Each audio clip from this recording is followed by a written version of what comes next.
बिस्मिल्लाहिर्रहमानिर्रहीम। अस्सलाम वालेकुम प्यारे बच्चों, कैसे हैं आप लोग? ठीक ठाक। आज लेक्चर नंबर है 97 बायोलॉजी का। हमारा लास्ट चैप्टर हम स्टडी कर रहे हैं, दैट इज़ ट्रांसपोर्ट। और ट्रांसपोर्ट में हमने प्रीवियस लेसन में बच्चों पढ़ा था वाटर एंड आयन अपटेक। हमने ये देखा था कि प्लांट्स के लिए water is very important for photosynthesis, for turgor pressure, for maintenance of internal body temperature and for many metabolic reactions. तो ये पानी आता कहाँ से है? Roots are responsible for the absorption of water and minerals. Roots में ऐसी क्या चीज़ है जो कि उसको वाटर और मिनरल्स को एब्जॉर्ब करने में मदद करती है? That are root hairs. Cluster of root hairs are found on the surface of roots, जो कि एक तरफ तो उनका सरफेस एरिया भी बढ़ा देते हैं जिससे मैक्सिमम एब्जॉर्प्शन होती है, and these root hairs are in direct contact with the soil particles.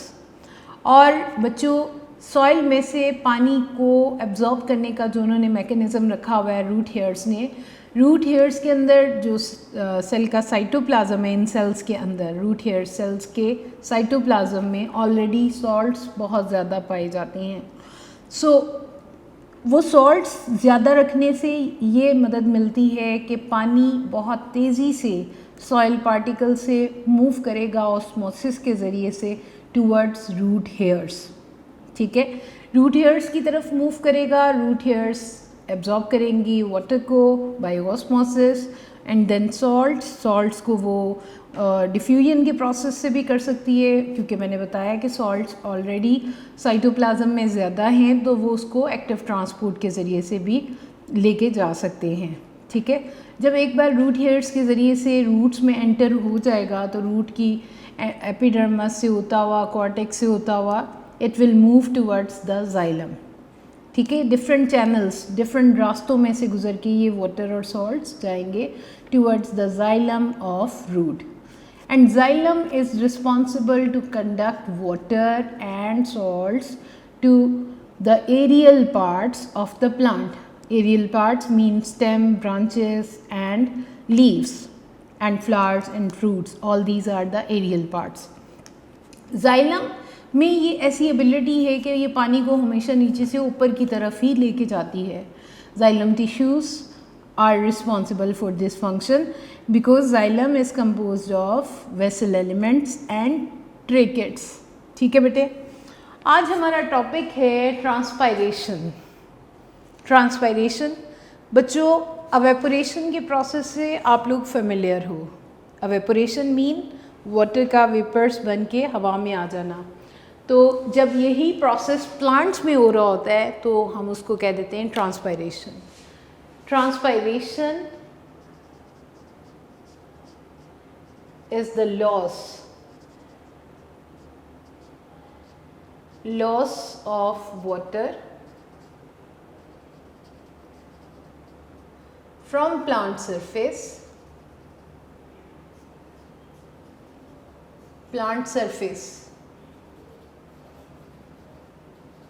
in the form of vapors.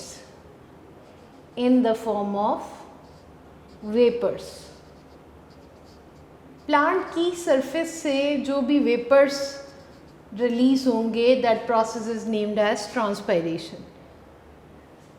Loss of water from plant surface in the form of vapours. अब देखते हैं वो प्लांट सरफेस कौन कौन सी हो सकती है। This surface include stomata,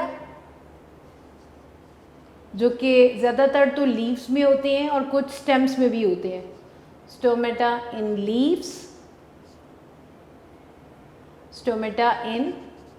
leaves, cuticle,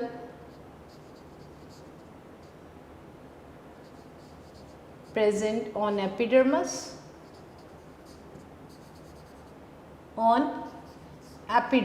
cuticle के ज़रिए से भी हो जाती है ट्रांसपायरेशन। एंड लेंटिसल्स, तीन अहम पोजीशंस जहाँ से एवेपोरेशन हो सकती है। Stomata, cuticle and lenticels. Lenticels are special openings present on the stems. कौन सी स्टेम्स के ऊपर होती है ये मैं यहाँ पे बताती जाऊँ आपको. lenticels are present on the woody bark. आपको पता है बाक जो होती है कितनी सख्त होती है, वहाँ से तो कोई गैसेस एक्सचेंज हो ही नहीं सकता, सोच ही नहीं सकते ना. But that woody bark consist of some special opening, special pores which are named as lenticels. Woody stems के ऊपर होती है ये. और स्टोमेटा के ज़रिए से, स्टोमेटा इन लीव्स और इन स्टेम्स, सॉफ्ट स्टेम्स जो होती हैं उनमें स्टोमेटा पाए जाते हैं. क्यूटिकल जो कि एपिडर्मस के ऊपर की लेयर है, वहाँ से भी ये ट्रांसपायरेशन होती है. And lenticels on stems. बच्चों हमने प्रीवियस लेसन में देखा कि पानी प्लांट्स में बहुत ज़्यादा आता है, ठीक है. नो डाउट कि बहुत सारे फंक्शंस में पानी की ज़रूरत होती भी है, बट वो यहाँ पे कह रहे हैं 90% वाटर जो है वो लॉस होता है with the help of transpiration. 10% है जो उनकी अपनी एक्टिविटीज़ में यूज़ होता है. 90% वाटर इन प्लांट्स, ये इम्पॉर्टेंट MCQ है, ठीक है. 90% water in plants is lost by transpiration. जितना पानी प्लांट्स की लाइफ में, प्लांट बॉडी में एंटर होता है उसमें से 90% ट्रांसपायरेशन के प्रोसेस से एवेपोरेट होके एनवायरनमेंट में चला जाता है. दिस एवेपोरेशन में अकर through stomata, cuticle and lenticels. बच्चों ये डेफिनेशन आपको सेवरल टाइम एग्जाम्स में पूछी गई है, आपने ज़रूर अच्छी तरह से याद रखनी है. Loss of water from plant surface in the form of vapours. This surface includes stomata in leaves, cuticle on epidermis and lenticels on woody stems. 90% of water in plant is lost by transpiration. हमने वैसे तो कहा है कि जी stomata के ज़रिए से भी होती है, क्यूटिकल से भी होती है और लेंटिसल से भी होती है, लेकिन सबसे ज़्यादा ट्रांसपायरेशन जो होती है that occur through stomata. Mostly transpiration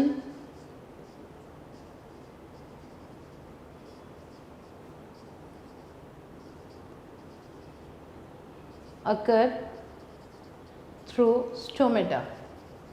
ज़्यादा stomata, and it is known as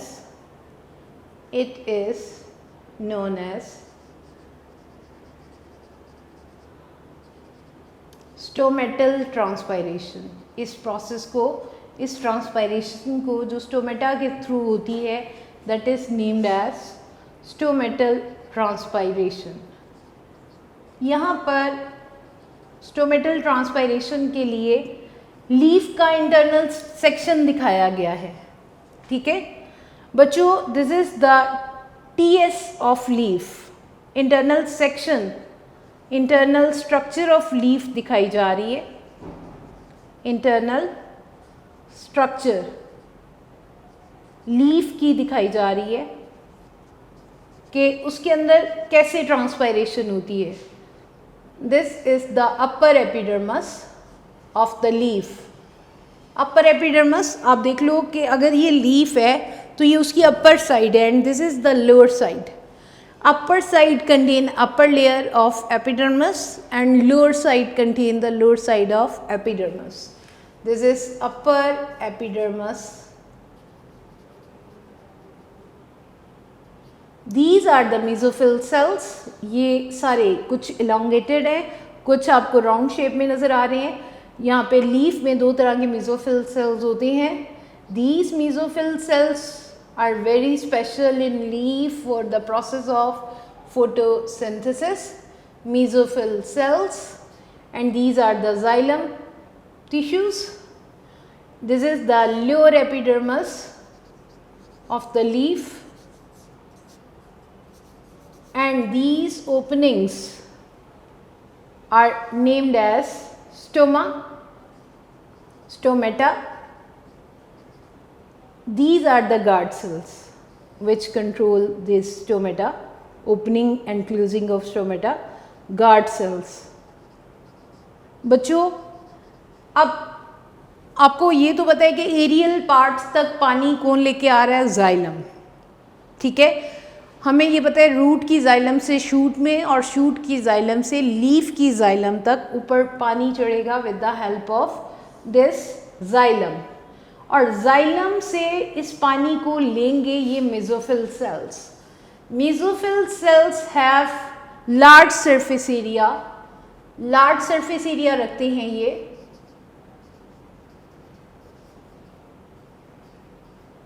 for the absorption of, for the evaporation, for evaporation, इनकी वजह से evaporation के लिए पानी मेसोफिल सेल से आता है जी। मेसोफिल सेल्स जाइलम से पानी लेते हैं और इन मेसोफिल सेल्स की जो सेल वॉल होती हैं यहाँ पर थिन फिल्म की सूरत में ये पानी इकट्ठा होता चला जाता है, पतली सी तह बना देता है, और फिर ये थिन फिल्म बाहर आ जाती है, बहुत ज़्यादा एवेपोरेट होके यहाँ पर ये वेपर्स इकट्ठे हो जाते हैं। These are the intercellular spaces. ये क्या हैं? सेल, मेसोफिल सेल्स के दरमियान में खाली जगह हैं। हुआ क्या कि पानी जाइलम में से इन मेसोफिल सेल्स में आएगा और मेसोफिल सेल्स की सेल वॉल के साथ ये थिन लेयर ऑफ वाटर बनेगी, एक पतली सी तह इकट्ठी करते जाएंगे। Then it is evaporated towards these intercellular spaces. ये क्या हैं? इंटरसेलुलर स्पेसेस हैं, ठीक है, इंटरसेलुलर स्पेसेस। और फिर जब इन स्पेसेस में ये वेपर्स इकट्ठे हो जाते हैं, these move with the help of these openings which are named as stomata. These stomata जब ओपन होंगे तो ये ट्रांसपायरेशन होगी, एवेपोरेशन होगी वाटर की, एंड जब ये क्लोज होते हैं तो उस वक्त ये ट्रांसपायरेशन रुक जाती है। So this is the stomatal transpiration, ठीक है बेटे। नेक्स्ट टॉपिक है opening and closing of stomata. Next है ट्रांसपायरेशन के साथ ही the topic opening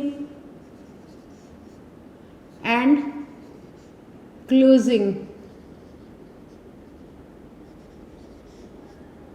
of stomata.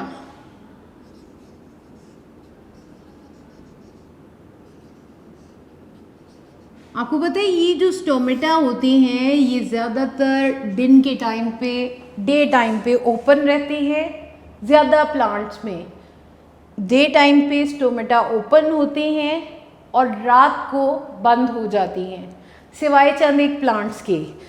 चंद एक प्लांट्स ऐसे हैं जिनमें रात को ये खुल जाते हैं और दिन को बंद होते हैं, वो एक एक्सेप्शनल केस है। लेकिन जो नॉर्मल आम रूटीन में जो प्लांट्स को ऑब्जर्व किया गया है वो ज़्यादा डे टाइम पे स्टोमेटा ओपन होते हैं और रात को बंद हो जाती हैं। कहते हैं stomata open during day time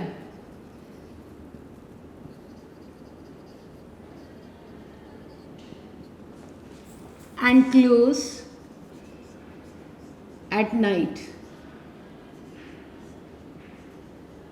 दिन के टाइम पे कौन सी ऐसी चेंजेस हैं जो कि में होती है, और ये कि ये स्टोमेटा के अंदर, stomata are responsible to regulate the process of transpiration. Stomata ही है जिनके खुलने से ट्रांसपायरेशन ज़्यादा हो जाएगी, और जब ये बंद हो जाएंगे तो ऑब्वियसली ट्रांसपायरेशन भी कम हो जाएगी। Opening and closing of stomata is under the control of guard cells.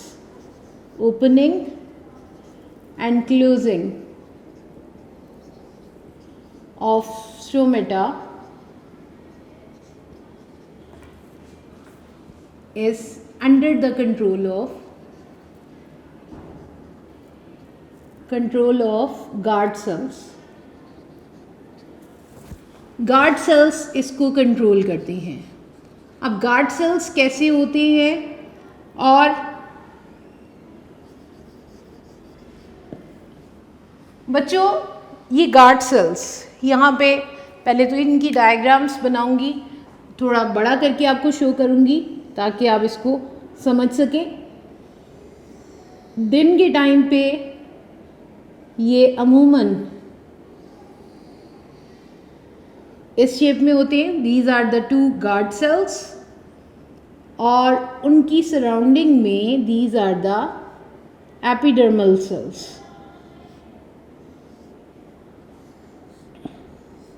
ये क्या है? एपिडर्मल सेल्स है।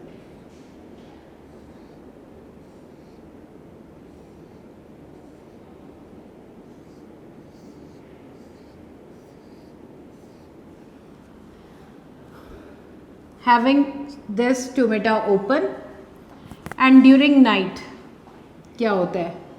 The stomata close like this.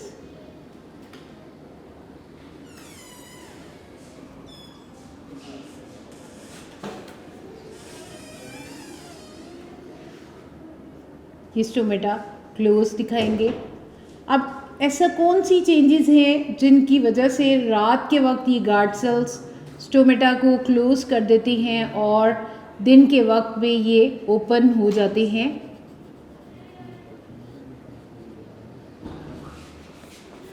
जी बेटे, these are the guard cells, 2 guard cells. ये गार्ड सेल्स हैं which are you can see in the bean shape. जब ये पानी से भरे होते हैं तो ये बीन शेप में होते हैं, बीन शेप्ड होते हैं, ठीक है। और जब इनमें पानी नहीं होता फ्लेसिड हो जाते हैं। दीज गार्ड सेल्स, मैं यहाँ पे GC लिख रही हूँ, गार्ड सेल्स इंडिकेट कर रही हूँ। These are flaccid. Flaccid mean मुरझा गई है, इन सेल्स के अंदर पानी नहीं है। कहते हैं कि दिन के टाइम पे इन गार्ड सेल्स के अंदर ये बीन शेप हो जाती है क्योंकि इनके अंदर पानी भरा होता है, ये टर्जिड हो जाती हैं जिसकी वजह से स्टोमेटा खुले रहते हैं। और रात को जब पानी नहीं होता during night, this is the open stomata, open stomata, stoma, and closed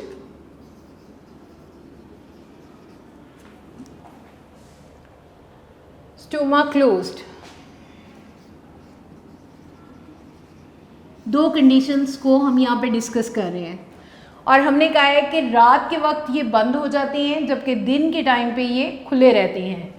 अब दिन के टाइम पे और रात के टाइम में क्या फ़र्क ऐसा आता है कि दिन को इन सेल्स के अंदर, इन गार्ड सेल्स के अंदर बहुत ज़्यादा पानी रहता है और रात को वो पानी यहाँ पे स्टे नहीं करता है। बच्चों ये जो इनर वॉल है, this is the inner wall. यहाँ पे मैं एक दूसरा बना के दिखाती हूँ आपको कि दिस इज़ द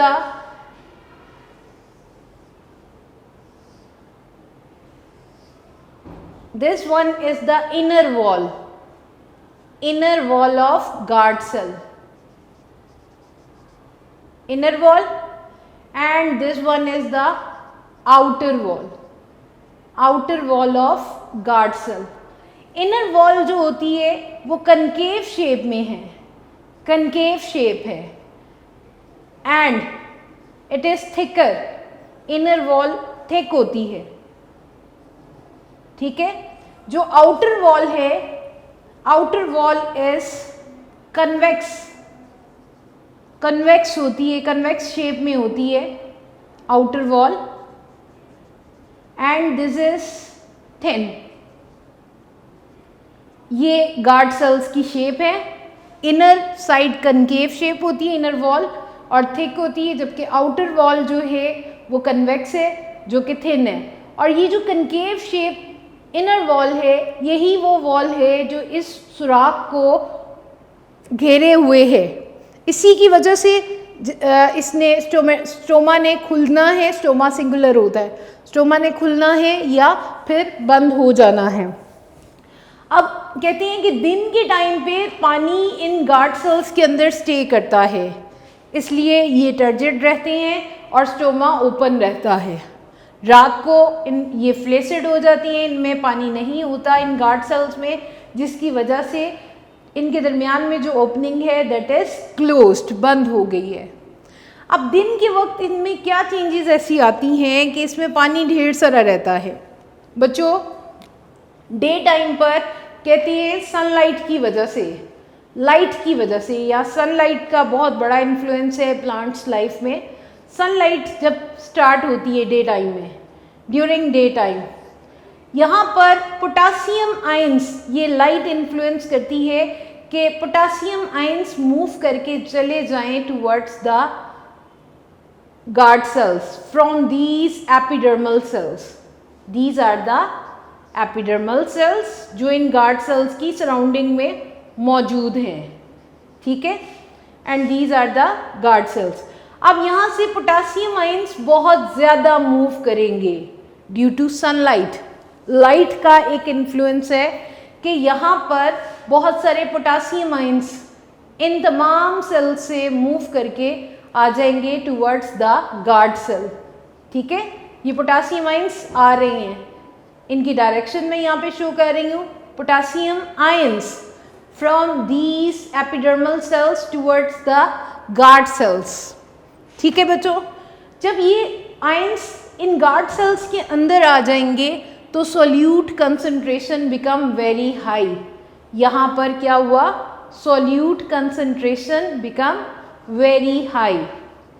हमने कहा है कि दिन के वक्त यहाँ पर इन सेल्स के अंदर पानी बहुत ज़्यादा स्टे करेगा। अब उसकी रीज़न बताने जा रहे हैं कि यहाँ पर सोल्यूट कंसंट्रेशन हाई हो जाएगी। लाइट ने अपना इन्फ्लुएंस इसके ऊपर ये रखा है कि पोटासियम आयंस मूव करेंगे from epidermal cells towards these guard cells, और बहुत सारे पोटासियम आयंस यहाँ पर आ गए।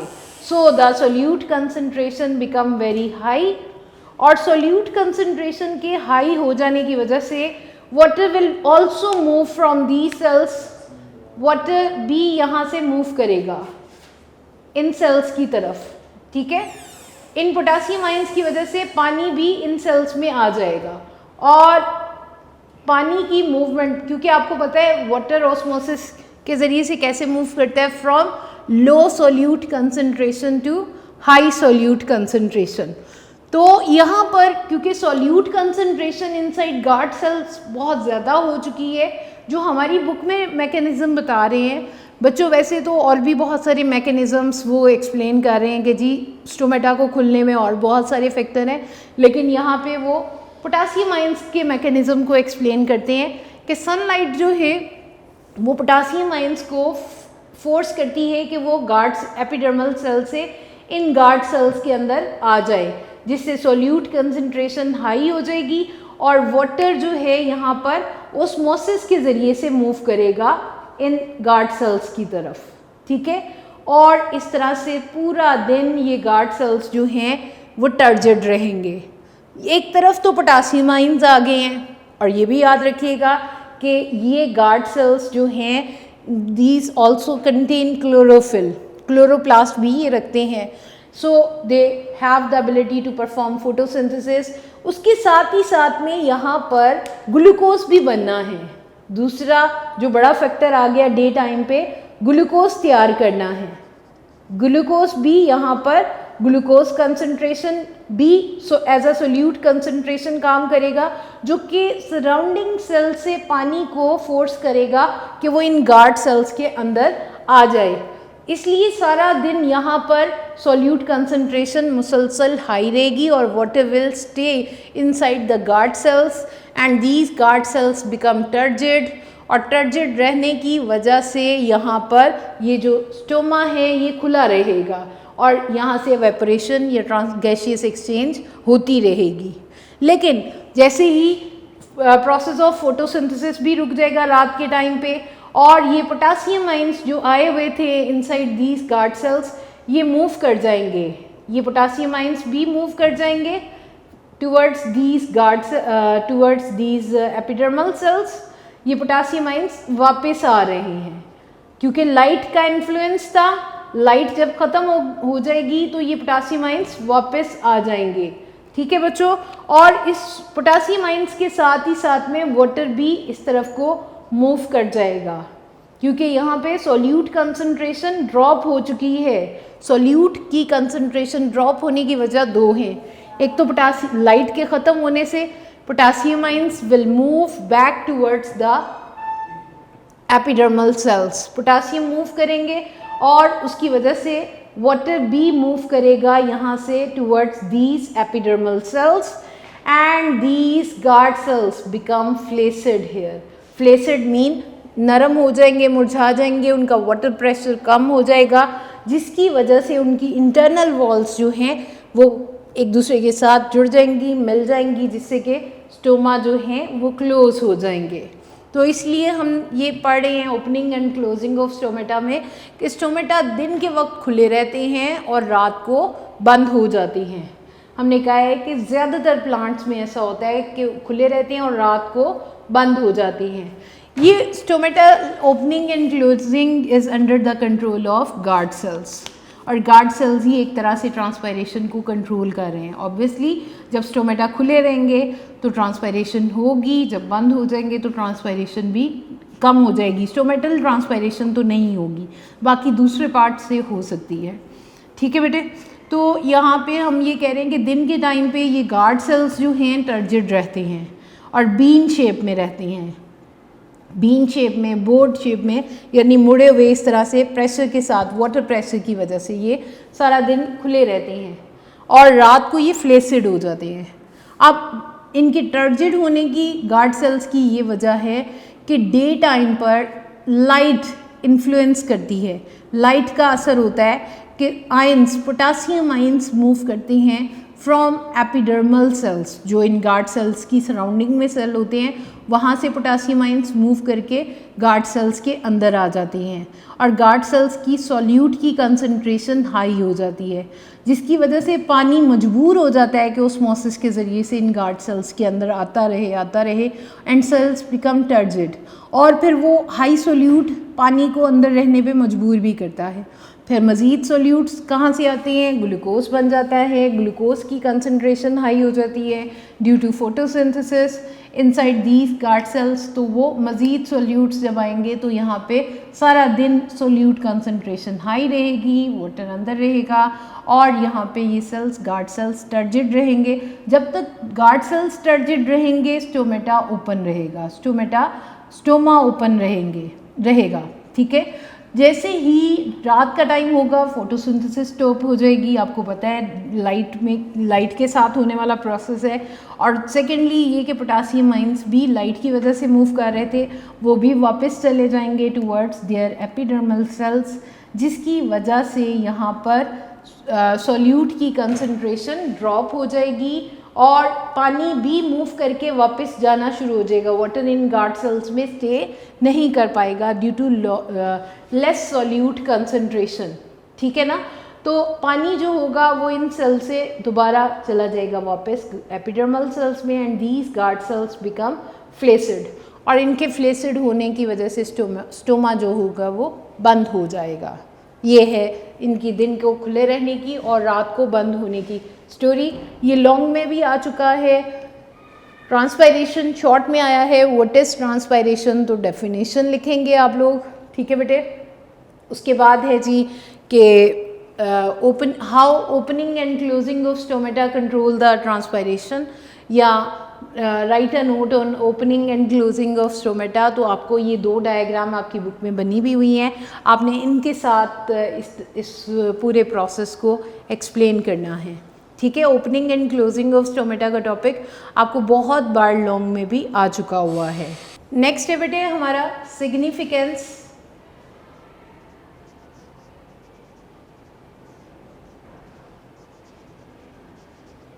Of transpiration. इसकी क्या इम्पोर्टेंस है बच्चों? इसके बाद वाला जो टॉपिक है ओपनिंग एंड क्लोजिंग के बाद टॉपिक है factors affecting the rate of transpiration. ये एक्सक्लूडेड है, ये स्मार्ट सिलेबस में शामिल नहीं है, इसलिए हम इससे अगला टॉपिक पढ़ रहे हैं सिग्निफिकेंस ऑफ ट्रांसपायरेशन। इसको आपने बहुत ध्यान से मार्क कर लेना है। और इसको नहीं आपने यहाँ पे स्टडी करना। सिग्निफिकेंस ऑफ ट्रांसपायरेशन, यहाँ पे वो कह रहे हैं transpiration is a necessary evil, transpiration is a necessary evil. एक तो बहुत ज़रूरी अमल है और दूसरी तरफ उसको इवल भी कह रहे हैं। इवल तो बुराई को कहते हैं। तो ये एक ऐसा प्रोसेस है जिसको प्लांट्स रोक भी नहीं सकते हैं, प्लांट्स इसको स्टॉप भी नहीं कर सकते हैं, और सेकेंडली ये कि इससे बच भी नहीं सकते हैं। ये पोटेंशियली हार्मफुल है प्लांट्स के लिए। देखिए 90% पानी जो है प्लांट्स की लाइफ में जो एंटर हो रहा है वो ट्रांसपायरेशन में वेस्ट हो रहा है। ठीक है, ट्रांसपायरेशन पहले हम बात कर लेते हैं। Transpiration is harmful. कैसे हार्मफुल है? वो प्लांट्स जो ड्रॉट एरियाज में होते हैं, ट्रांसपायरेशन इज हार्मफुल। पहले हम इसको डिस्कस करते हैं, then we will discuss how transpiration is useful. Transpiration is useful. बच्चों हार्मफुल इस तरह से है क्योंकि ड्रॉट एरियाज में, वो जहाँ पे खुश्क साली होती है, जहाँ पे एनुअल रेनफॉल बहुत कम होती है, वहाँ पे अगर प्लांट्स में मुसलसल ट्रांसपायरेशन होती रहेगी तो वो पानी जो उनकी अपनी ज़रूरत का है, मेटाबॉलिक रिएक्शंस के लिए रिक्वायर है, वो भी वेस्ट हो जाएगा, जिससे सेल्स डेसिकेट हो जाएंगे। डेसिकेशन मीन प्लांट सेल्स में से पानी का बहुत कम हो जाना, फिर वो विल्ट हो जाएंगे, ऑर्गन्स का मुरझा के हैंगिंग डाउनवर्ड हो जाना विल्टिंग होता है, और जब सिवियर विल्टिंग होती है तो एट द एंड डेथ भी हो जाती है। स्टार्ट किससे हुआ? डेसिकेशन हुई, विल्टिंग हुई। इन स्टेजेस को रिकवर किया जा सकता है अगर उनको पानी मिल जाए, लेकिन अगर मुसलसल ट्रांसपायरेशन होती रही है और ज़मीन में से पानी कम मिल रहा है तो प्लांट्स की डेथ हो जाएगी, प्लांट ख़त्म हो जाएंगे। So transpiration is harmful. Now transpiration is useful. कैसे यूज़फुल है? फर्स्ट ऑफ ऑल, जब ट्रांसपायरेशन होती है तो उससे कूलिंग इफेक्ट प्रोड्यूस होता है प्लांट सरफेस के ऊपर। जब एवेपोरेशन होती है तो एक ठंडक का एहसास होता है, और जब ट्रांसपायरेशन होती है तो प्लांट की सरफेस वेट हो जाती है, गीली हो जाती है, जिसकी वजह से वहाँ पर गैसियस एक्सचेंज में हेल्प मिलती है उनको। और थर्डली ये कि जब ट्रांसपायरेशन हो रही होती है तो जाइलम फर्दर और पानी रूट से शूट में और शूट से लीफ तक जाइलम उसको कैरी कर रहा होता है by a pressure which is named as transpiration pull.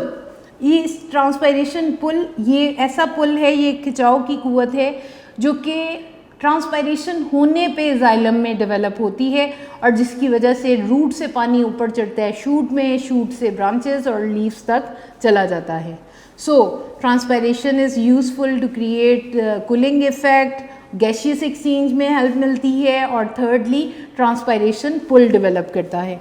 ये है बेटे आज का लेसन। आपने ट्रांसपायरेशन पढ़ा है, opening and closing of stomata पढ़ा है, और उसके साथ सिग्निफिकेंस ऑफ ट्रांसपायरेशन पढ़ी हैं। Significance of transpiration, harmful effects भी और यूजफुल शॉर्ट में सेवरल टाइम पूछे जा चुके हैं। आज आपने इसको अच्छी तरह से याद करना है। ओके बेटे, अल्लाह हाफिज़।